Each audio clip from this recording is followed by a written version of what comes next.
Hello दोस्तों, कैसे हो आप सब। होपफुली आप सब ठीक होगे, हम भी सब ठीक है। तो चलो दोस्तों, हम स्टार्ट करते हैं डायरेक्ट टैक्स को हम स्टार्ट कर रहे हैं बेसिक कॉन्सेप्ट से, जो कि आप सब जानते हो। यहाँ पे हम सिर्फ रिवीजन वीडियो ले रहे हैं, लेकिन I am sure that you definitely get benefit of this video. In fact दोस्तों, हम इस वीडियो में कवर करने जा रहे हैं पूरे के पूरे बेसिक कॉन्सेप्ट जो कि चैप्टर 1 के अंदर दिए हुए हैं डायरेक्ट टैक्स के अंदर। और दोस्तों, आपको बीकॉम के लिए टेंशन लेने की कोई जरूरत नहीं है। बीकॉम हम 100% गारंटी के साथ आपको एश्योर्ड करते हैं। और यहाँ पे डायरेक्ट टैक्स के अंदर हम बात करें तो यहाँ पे हम डायरेक्ट टैक्स बताएंगे क्या होता है ये डायरेक्ट टैक्स, और यहाँ पे हम आपको कैसे निकालते हैं डायरेक्ट टैक्स, कैसे पे करते हैं, कौन पे करता है, क्या टैक्स रेट है, जो कि लास्ट चैप्टर है हम, लेकिन यहाँ पे स्टार्टिंग के अंदर बता देंगे क्या डायरेक्ट टैक्स रेट है। वो सब कुछ हम यहाँ पे सब कुछ कवर करने वाले हैं। Definitely you must enjoy this video. So दोस्तों, यहाँ पे डायरेक्ट टैक्स का मतलब क्या होता है। डायरेक्ट टैक्स का मतलब होता है कि गवर्नमेंट टैक्स चार्ज करती है किसके ऊपर, इनकम और वेल्थ के ऊपर। लेकिन दोस्तों, यहाँ पे हम आपको बता देते हैं डायरेक्ट टैक्स और इनडायरेक्ट टैक्स के अंदर डिफरेंस क्या होता है। डायरेक्ट टैक्स के अंदर तो होता है इनकम और वेल्थ के ऊपर जो टैक्स लगता है उसको बोलते हैं डायरेक्ट टैक्स। लेकिन दोस्तों, गुड्स और सर्विस के ऊपर जो टैक्स लगता है उसको बोलते हैं इनडायरेक्ट टैक्स। डायरेक्ट टैक्स के अंदर याद रखने का, ये प्रोग्रेसिव इन नेचर होता है, इनडायरेक्ट टैक्स होता है regressive in nature. Direct tax के अंदर हम बर्डन शिफ्ट कर नहीं सकते, इनडायरेक्ट टैक्स के अंदर बर्डन शिफ्ट कर सकते हैं। लेकिन दोस्तों, यहाँ पे एग्जांपल होता है डायरेक्ट टैक्स का इनकम टैक्स, और इनडायरेक्ट टैक्स का एग्जांपल होता है गुड्स एंड सर्विस टैक्स, और डायरेक्ट टैक्स का एग्जांपल होता है इनकम टैक्स। दोस्तों, यहाँ पे हम आगे बढ़ते हैं। वाई डायरेक्ट टैक्स लेवी, यानी डायरेक्ट टैक्स क्यों लेवी किया जाता है, क्यों डायरेक्ट टैक्स गवर्नमेंट लेती है, लेकिन इसका यूज क्या गवर्नमेंट करती है। गवर्नमेंट इसका यूटिलाइजेशन करती है किसके लिए, डिफेंस के लिए। यानी जैसे कि आप डिफेंस के अंदर रहते हो, ये तो गोला बारूद बनता है, ये दोस्तों किससे बनता है, ये डायरेक्ट टैक्स वाली इनकम से ही गवर्नमेंट ये तो गोला बारूद के अंदर इन्वेस्टमेंट करती है। लेकिन दोस्तों, यहाँ पे इंफ्रास्ट्रक्चर गवर्नमेंट बना के देती है, जैसे कि रोड, डैम, ब्रिज, ये सभी डायरेक्ट टैक्स की मेहरबानी है। चलो दोस्तों, आपको मोटे मोटे तौर पे डायरेक्ट टैक्स तो समझ में आ गए क्या होता है ये डायरेक्ट टैक्स। लेकिन दोस्तों, आपको हम ऐसे बता देते हैं कैसे इसका डायरेक्ट टैक्स का कंप्यूटेशन होता है। दोस्तों, हम यहाँ पे लिख रहे हैं, और जैसे जैसे हम लिखते हैं वैसे वैसे आप भी जरूर नोट कीजिएगा दोस्तों, ये आपको डेफिनेटली हेल्प करेगा। लेकिन दोस्तों, हमारे पेन गायब हो गए। हाँ चलो, 3 दोस्तों, आपको टैक्स कैलकुलेट करने के लिए ये स्टेप्स फॉलो करना पड़ेगा। कंप्यूटेशन ऑफ टोटल इनकम पहले करो, और फिर डिटरमाइन रेजिडेंटल स्टेटस, और जो इनकम है उसको 5 हेड के अंदर क्लासिफाई करो। Salary, income from house property, profit and gain from business and profession, capital gain, income from other sources. दोस्तों, यहाँ पे इनकम फ्रॉम अदर सोर्सेज आएगा। हाउस प्रॉपर्टी हमने पहले लिख दिया है, और फिर अप्लाई क्लबिंग अप्लाई करोगे, और जैसे क्लबिंग अप्लाई करते हो सेट ऑफ कैरी फॉरवर्ड कर दो, और ग्रॉस टोटल इनकम आ जाएगा। और ग्रॉस टोटल इनकम में से चैप्टर 6A की डिडक्शन ले लो, जो हम लास्ट के अंदर करने वाले हैं, और टोटल इनकम आ जाएगा। टोटल इनकम के ऊपर बेसिक टैक्स लगा दो, और कोई सरचार्ज पे करना है या रिबेट माइनस करना है, जो हम आगे जाके हम आपको बताएंगे वो करने हैं। और 4% compulsory health and education cess देने गवर्नमेंट को, और आपने कोई एडवांस टैक्स पे किया है, TDS पे किया है, तो उसको माइनस कर दो। फाइनली टोटल टैक्स पेबल आ जाएगा। हाँ दोस्तों, आगे बढ़ते हैं। यहाँ पे आगे पर्सन की डेफिनेशन, पर्सन होता क्या है। सेक्शन 2 क्लॉज 31 के अंदर पर्सन की डेफिनेशन दी हुई है। पर्सन के अंदर क्या क्या इंक्लूड होता है। दोस्तों, ये रिवीजन लेक्चर है, यहाँ पे हम डिटेल के अंदर नहीं जाएंगे, लेकिन आई एम श्योर हम 100% आपका सिलेबस पूरा कंप्लीट करेंगे। पर्सन के अंदर इंक्लूड होता है individual, HUF, firm, company, AOP, BOI, local authority, AJP, यानी आर्टिफिशियल जुडिशियल पर्सन।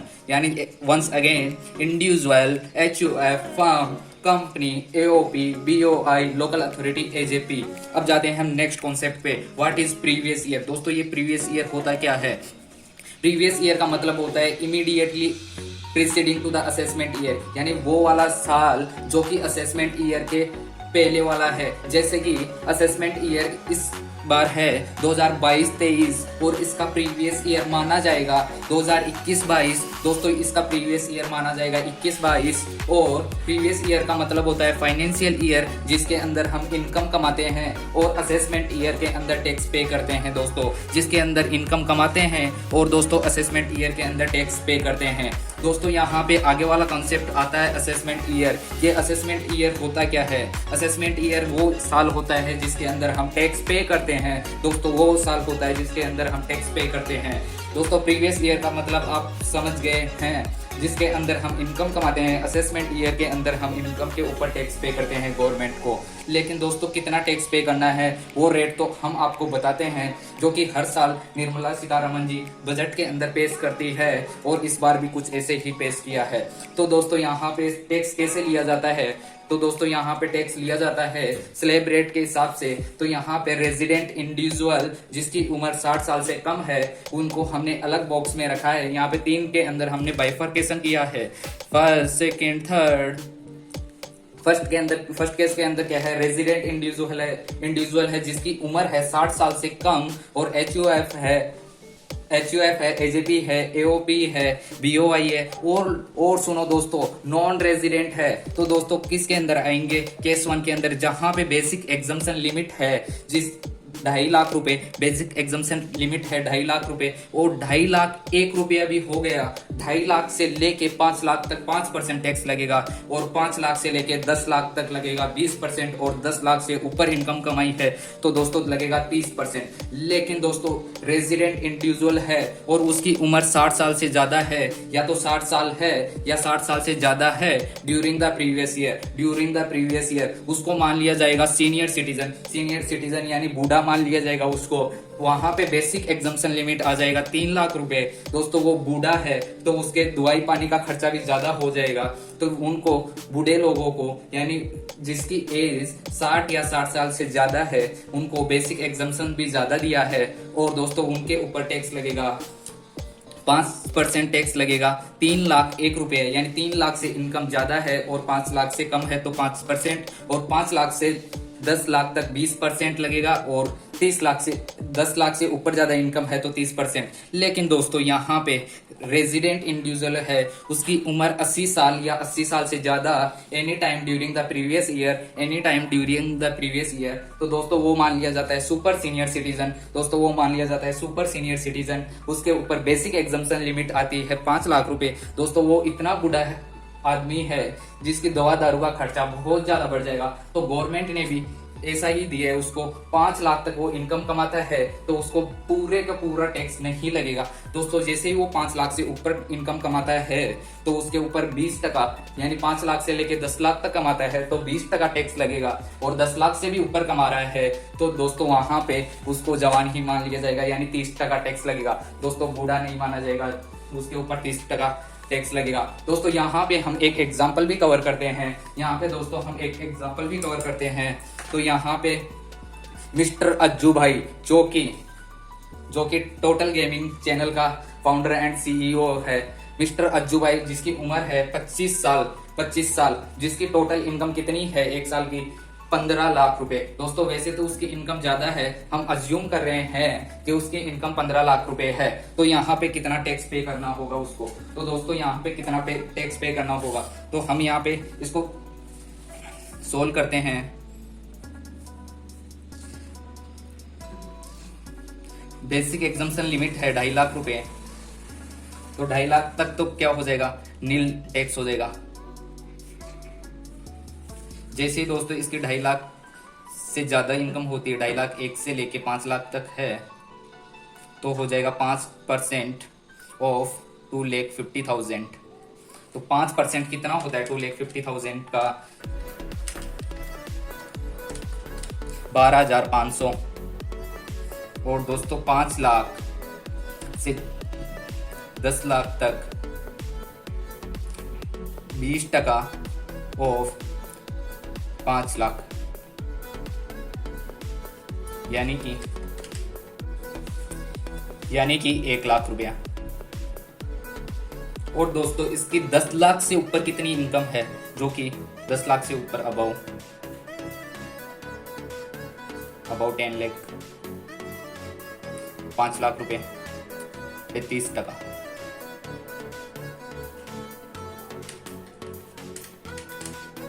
यानी 1,50,000 रुपये। टोटल कर दो इसका,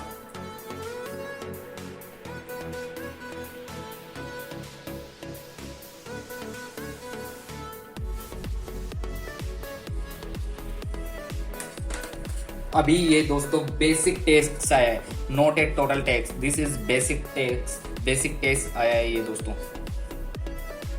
यहाँ पे आपको compulsory 4% health and education cess add करना होगा दोस्तों। Health and education cess add करना होगा 4%। 2,62,500 का 4% कितना होता है दोस्तों? 10,500 होता है दोस्तों। इसको ऐड करना पड़ेगा। तो यहाँ पे 2,73,000 रुपये आते हैं दोस्तों, 2,73,000 रुपये। और यहाँ पे 2,73,000 रुपये आते हैं। तो दोस्तों यहाँ पे राउंड ऑफ करने की कोई दरख्वास्त नहीं है। तो दोस्तों यही हो जाएगा आपका tax payable. That is very simple दोस्तों, that is very simple.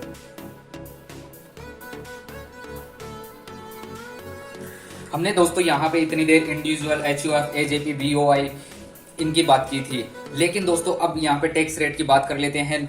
Firm की, लोकल अथॉरिटी की, कंपनी की, कोऑपरेटिव सोसाइटी की। यहाँ पे पहला कॉन्सेप्ट आता है फर्म, लोकल अथॉरिटी, LLP की। यहाँ पे गवर्नमेंट टैक्स चार्ज कैसे करती है? Flat 30% tax. यहाँ पे दोस्तों कुछ देखना नहीं है, सिंपल है उनसे। यानी जो आपको कठिनाई हो रही थी वो रेजिडेंट इंडिविजुअल के केसेस में होगी, लेकिन दोस्तों यहाँ पे फ्लैट रेट दी हुई है गवर्नमेंट ने। यहाँ पे फ्लैट रेट 30% है। और कोऑपरेटिव सोसाइटी के अंदर जब आपकी कोऑपरेटिव सोसाइटी की इनकम 10,000 रुपए तक है तो 10%, और 10,000 रुपए से लेके 20,000 रुपए तक है तो 20%, और 20,000 रुपए से ज्यादा है तो 30%। लेकिन दोस्तों यहाँ पे कंपनी के अंदर दो चीजें देखने का, देसी कंपनी है, विदेशी। यानी देसी का मतलब डोमेस्टिक कंपनी, विदेशी का मतलब फॉरेन कंपनी। देसी कंपनी यानी इंडियन देसी कंपनी, सॉरी दोस्तों, कंपनी के अंदर दो चीजें देखने का, domestic company, foreign company. Domestic company का मतलब होता है देसी कंपनी, यानी देसी कंपनी है या विदेशी कंपनी है। देसी कंपनी है तो टैक्स कम लगेगा दोस्तों। इंडिया की कंपनी है 30%, फॉरेन कंपनी है, विदेशी कंपनी है 40% टैक्स। लेकिन देसी कंपनी यानी डोमेस्टिक कंपनी है, उसके अंदर और भी टैक्स कम लग सकता है। जब आपका 19-20 का यानी 2019-20 का ग्रॉस रिसीव्ड टर्नओवर 400 करोड़ से कम है, यानी या तो 400 करोड़ है या 400 करोड़ से कम है, तो 25%। दोस्तों वेरी सिंपल। देसी कंपनी है तो 30%, विदेशी कंपनी है 40%। और दोस्तों यहाँ पे हम आपको बताते हैं रिबेट अंडर 87A। रिबेट का मतलब होता है डिस्काउंट। रिबेट का मतलब होता है डिस्काउंट। ये दोस्तों ये डिस्काउंट है, ये किसको मिलता है? ये रिबेट मिलता है ओनली रेजिडेंट इंडिविजुअल को। किसको मिलता है? रेजिडेंट इंडिविजुअल को, जिसकी टोटल इनकम 5 लाख से कम है दोस्तों। जिसकी टोटल इनकम 5 लाख से कम है, total income does not exceed 5 lakh. तो रिबेट कितना मिलेगा दोस्तों? रिबेट मिलता है बेसिक टैक्स के ऊपर, बिफोर सेस को ऐड मत करना। रिबेट कितना मिलेगा? 12,500 और basic tax which ever is lower. Example लेते हैं, रेजिडेंट इंडिविजुअल है जिसकी इनकम 4,60,000 रुपए है, जिसकी इनकम 4,60,000 रुपए है, तो दोस्तों वहां पे बेसिक टैक्स आता है 10,500 रुपए, जिसके ऊपर रिबेट भी पूरा का पूरा 10,500 रुपए और 12,500 which ever is lower than 10,500 is lower, तो पूरा का पूरा बेसिक टैक्स एग्जम्प्ट रिबेट मिल जाएगा और आपको टैक्स नील पे करना पड़ेगा दोस्तों, टैक्स नील पे करना पड़ेगा। और दोस्तों जैसे हम गरीबों को रिबेट देते हैं वैसे ही हमारी सरकार अमीरों से सरचार्ज लेती है। टैक्स ऑन टैक्स दोस्तों, हाँ जी दोस्तों, tax on tax. Rich people से हम सरचार्ज लेते हैं, जैसे कि इंडिविजुअल हो गया, HUF हो गया, AOP हो गया, BOI, AJP, इनसे कितना सरचार्ज लेगी हमारी गवर्नमेंट? यहाँ पे 50 लाख से लेके 50 लाख से ज्यादा आपकी इनकम है और 1 करोड़ या 1 करोड़ से कम इनकम है तो 10% ऑफ सरचार्ज। ये दोस्तों हम दोबारा से करेंगे कैपिटल गेन हेड के अंदर, तो हम यहाँ वहां पे डिटेल में करेंगे। और दोस्तों इनफैक्ट ये अप टू 90 to 95% हम यहाँ पे कवर कर रहे हैं दोस्तों। और 1 करोड़ से लेके 1 करोड़ से ज्यादा और 2 करोड़ या 2 करोड़ से कम इनकम है तो 15% सरचार्ज, और 2 करोड़ से ज्यादा और 5 करोड़ या 5 करोड़ से कम है तो 25%, और 5 करोड़ से भी इनकम ज्यादा है तो दोस्तों 37%, यानी 37%। इनफैक्ट दोस्तों हमारी आधी इनकम तो गवर्नमेंट ही ले लेती है टैक्स के नाम पे। और अब हम जो एग्जाम्पल कर रहे हैं, और दोस्तों हम सरचार्ज का एक एग्जांपल कर लेते हैं। अगेन दोस्तों हम एग्जांपल के अंदर लेते हैं अज्जू भाई को, जो कि टोटल गेमिंग का फाउंडर एंड CEO है। उसकी इनकम दोस्तों 1 साल की है 65 लाख रुपए। दोस्तों यहाँ पे उसकी 65 लाख इनकम है तो बेसिक टैक्स उसके ऊपर कैलकुलेट करने का है। बेसिक टैक्स कैलकुलेट करते हैं अप टू 2 लाख रुपीज है, 2 लाख रुपीज के ऊपर आ जाएगा नील टैक्स, यानी नील टैक्स हो जाएगा यहाँ पे 2,50,000 सॉरी दोस्तों, 2,50,000 से लेके 5 लाख तक, यानी कि 2,50,000 रुपये पे कितना टैक्स होगा दोस्तों? 5% इंटू 5%, तो कितना होता है दोस्तों? 2,50,000 रुपये पे 5%, 12,500। और यहाँ पे 5 लाख रुपए के ऊपर कितना टैक्स होगा? 5 लाख से लेके 10 लाख रुपए तक कितना टैक्स होगा? 20%, that is nothing but 1 lakh rupees. और अबाउ 10 लाख रुपीज, यानी 10 लाख रुपए से ज्यादा है, 10 लाख रुपए से ज्यादा है तो उसके ऊपर कितना टैक्सेबल होगा दोस्तों? 10 लाख रुपए से ज्यादा है तो कितना टैक्सेबल होगा?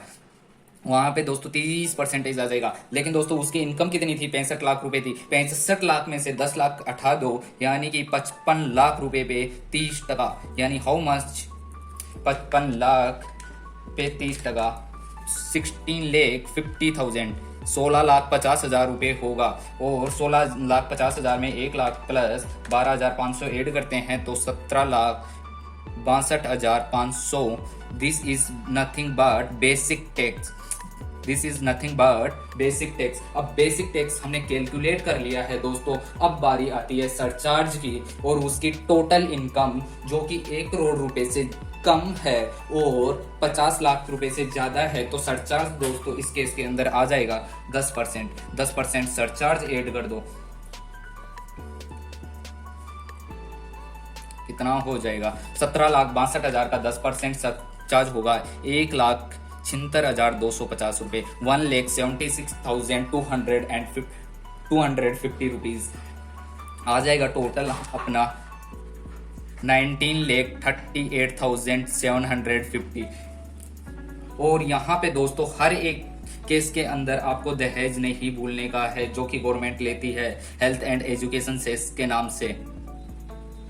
दोस्तों ये 4% सेम रहेगा हर एक केस के अंदर, जो कि 77,550 रुपीज है। और यहाँ पे टोटल टैक्स हमको कितना पे करना है गवर्नमेंट को? हमको यानी अज्जू भाई को 20,16,300 रुपये।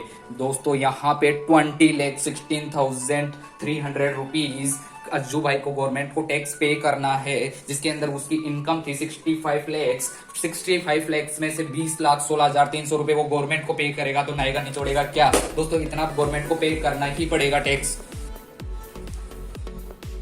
और दोस्तों यहाँ पे फर्म LLP लोकल अथॉरिटी के केस में सरचार्ज की बात करें तो यहाँ पे सिर्फ टोटल इनकम 1 करोड़ से ज्यादा है तो 12% सरचार्ज लगेगा। दोस्तों यहाँ पे 1 करोड़ से ज्यादा है तो 12% सरचार्ज लगेगा। लेकिन दोस्तों यहाँ पे कंपनी की बात करें तो क्या होगा? दोस्तों कंपनी के अंदर देखने का, company domestic company, foreign company, यानी कि देसी कंपनी और विदेशी कंपनी। यानी देसी कंपनी है तो 1 करोड़ से इनकम ज्यादा है, लेकिन 10 करोड़ या 10 करोड़ से कम है, 1 करोड़ से ज्यादा और 10 करोड़ से कम है या 10 करोड़ है तो 7% सरचार्ज लगेगा, तो 7% सरचार्ज लगेगा। लेकिन दोस्तों 10 करोड़ से कंपनी की इनकम ज्यादा है, डोमेस्टिक कंपनी की इनकम 10 करोड़ से ज्यादा है तो 12% से सरचार्ज लगेगा, 12% सरचार्ज लगेगा। लेकिन दोस्तों वहां पे फॉरेन कंपनी की बात करें यानी विदेशी कंपनी की बात करें तो देखने का 1 करोड़ से ज्यादा, लेकिन 10 करोड़ या 10 करोड़ से कम है तो 2% सरचार्ज, 10 करोड़ से ज्यादा है तो 5% सरचार्ज। ये दोस्तों यहाँ पे तो आप बोलोगे कि डोमेस्टिक कंपनी के ऊपर सरचार्ज ज्यादा है और फॉरेन कंपनी के ऊपर सरचार्ज कम है, तो दोस्तों यहाँ पे पिछली बार डोमेस्टिक कंपनी के ऊपर बेसिक टैक्स कम लग रहा था तो आप नहीं रो रहे थे। तो यहाँ पे फॉरेन कंपनी के ऊपर पिछली बार पिछली बार बेसिक टैक्स ज़्यादा लग रहा था, इसलिए उनको सरचार्ज कम लगाया जा रहा है। तो यहाँ पे हमने लिख दिया है उनके ऊपर बेसिक टैक्स ही ज़्यादा है, 40% है, तो उनको दोस्तों कुछ खाने को तो दो, इसलिए हमने सरचार्ज उनके ऊपर बहुत कम रखा है, 2% एंड 5%। और यहाँ पे देसी कंपनी के ऊपर 7% और 12%। इसी के साथ हमारा ये चैप्टर समाप्त होता है और हम आशा करते हैं आपको यह चैप्टर अच्छे से कॉन्सेप्ट क्लियर हो गया है दोस्तों। जय हिंद दोस्तों।